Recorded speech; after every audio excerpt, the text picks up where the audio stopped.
number of things that you want to do to ensure that you are preventing any medication error. First thing is to confirm that you have the correct client, that the name is correct. You also will be looking at the bag of medication, ensuring that her name is on the bag. We also have the medications organized inside the medication cabinet by internal medication. These are meds that are taken usually orally. And then also external medications that are more like ointments that are put on the skin. So we want to be careful that people are getting the medications where they need to go. At the scheduled medication time, you'll go through and, for example, this will be the 7 o'clock in the morning scheduled time. Go through and confirm with the client that they are to receive the medications that you have listed on the MAR.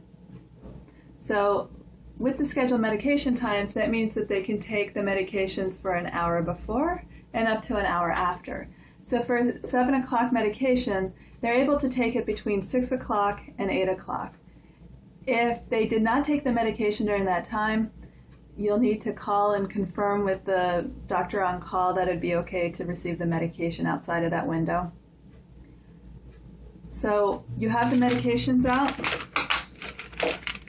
When you're doing the self-administration of medication, you can pull out the medication that they need. So the first one that this person is to receive is Lexapro, as you have it listed on the book. Confirm that it's the correct name on the bottle, it's the correct medication, it's the correct strength. The directions can be different because often the doctors will change the directions once the person has started taking the medication. So they may increase the dose, they may decrease it. So here we have same medication, Lexapro, same strength, 10 milligrams, but the directions are different. The doctor has changed it to 2 tablets by mouth each day. And we have a cheat sheet for you to learn as far as the different medical terminology and abbreviations. You can hand the medication to the client. They will have to pour it and take it themselves. You cannot pour it for the client in the self-administration of medication. We do ask that you use a medication cup so that it's visible in there. For some clients, it's a game for them to actually palm their medication and to hide them and maybe save them for another time or throw them out. You want to ensure that they're getting the medication as observed.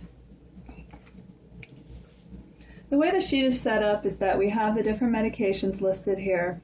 We have the times that they're scheduled, and we also have the dates. So this is for 1 month, and this will be the first of the month, the second, the third, and so on. When you observe them pour the medication and then take the medication, you draw a line through the box, and this will help you keep track of the medication that they've already poured and taken. And this is helpful for somebody who has a long list of medications and then they say, oh, I forget which medications I've already taken. So as they pour that, for you to keep track and you see them pour the medication, you draw a line through the box. And after the person has ingested the medication or applied the medication, as the witness, you initial below that line, and they will sign above it.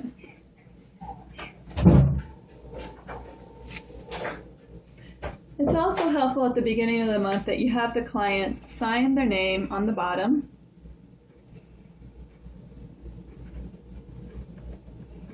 And then put their initials so we have that as a reference. Also, for each of our nurses or each of our CAs who have been involved in the administration of medication, you'll sign an initial, and that way we can reference if we have any questions. We can go back and say, oh, okay, that was the person that we need to talk to about that particular medication and get some more information about it. The way we have these organized in the med book, we have the scheduled medication, followed by what we call PRN medication. PRN is a medical abbreviation for as needed. And so this particular client is able to come and ask for that medication, Gas-X, as needed, but it has to be within the parameters as it's written. This is true for any medication.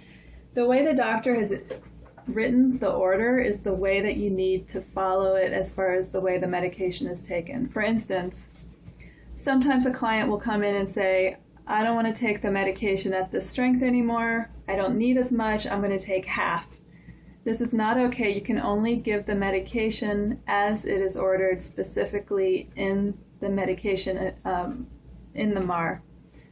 So Lexapro 10 milligrams needs to be given as 2 tablets because this is how it's written as an order.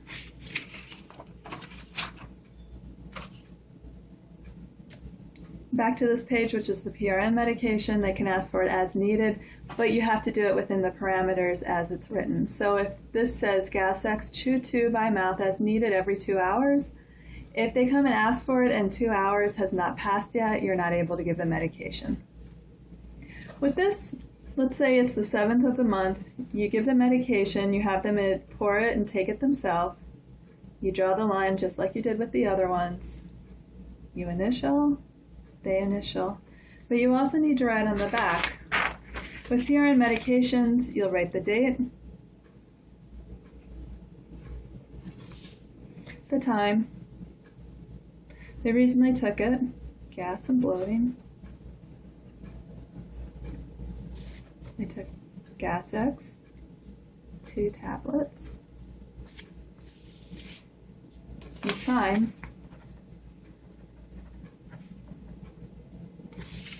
And you need to check in with them 30 minutes after. So this is helpful for us to know, was it effective or is it not? Do we need to make some changes? So this is a little tricky. I really encourage people to make a little note for themselves because often clients will be gone, they'll be in groups, and you might not be able to catch up with them 30 minutes after, but if you can track them down later and get the results, it's really helpful for us to have that tracked on the MAR. We also have another medication category that's really important here that you'll see come through. Some medications have the ability to be abused and they're considered controlled medications. They're controlled by the DEA and we have to handle them accordingly. Ambien's a common medication that we have here that is a controlled medication. We often will flag it with a red dot to let you know that it is a controlled medication. It's often stored in a separate bag, and it needs to be counted at the beginning of shift and at the end of shift, and we can show you how to do that too. It needs to be double locked, and the person will take it in the same manner. You will have them pour the medication into the cup, take the medication, you'll draw the line, you'll initial, they'll initial, same thing on the bottom of the page. Sign your name, initial, have the client sign their name, initial. And if it's scheduled, you don't need to do anything further. But if it's a PRN medication, of course, you'll have to go back and write effectiveness afterwards.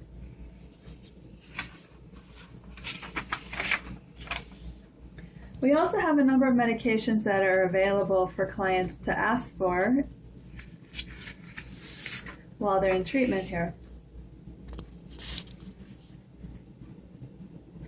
When a client admits to treatment, we sign off on this, the doctor signs off on this form saying that they're permitted to take any of these medications as needed, and they're for common ailments that people might have while they're in treatment. This helps you troubleshoot any kind of issues that they might be having, or common issues they might be having while they're in treatment.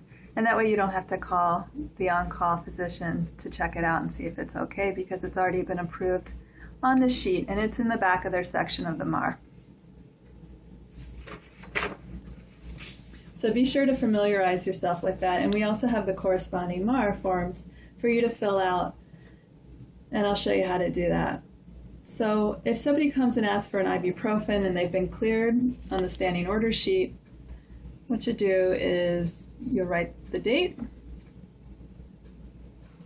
and this is for the month of July, so 7, let's say today is the 8th,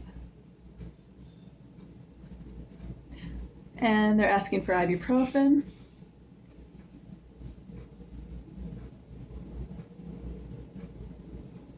They pour the ibuprofen, you watch them take it.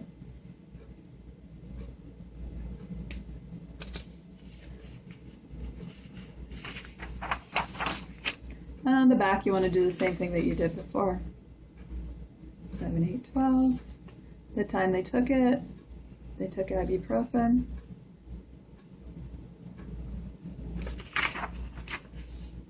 They took 2 tablets of 200 milligrams.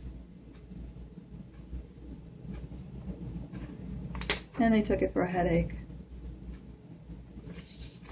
Sign off on it. And check in with them 30 minutes later and say whether it was effective or not.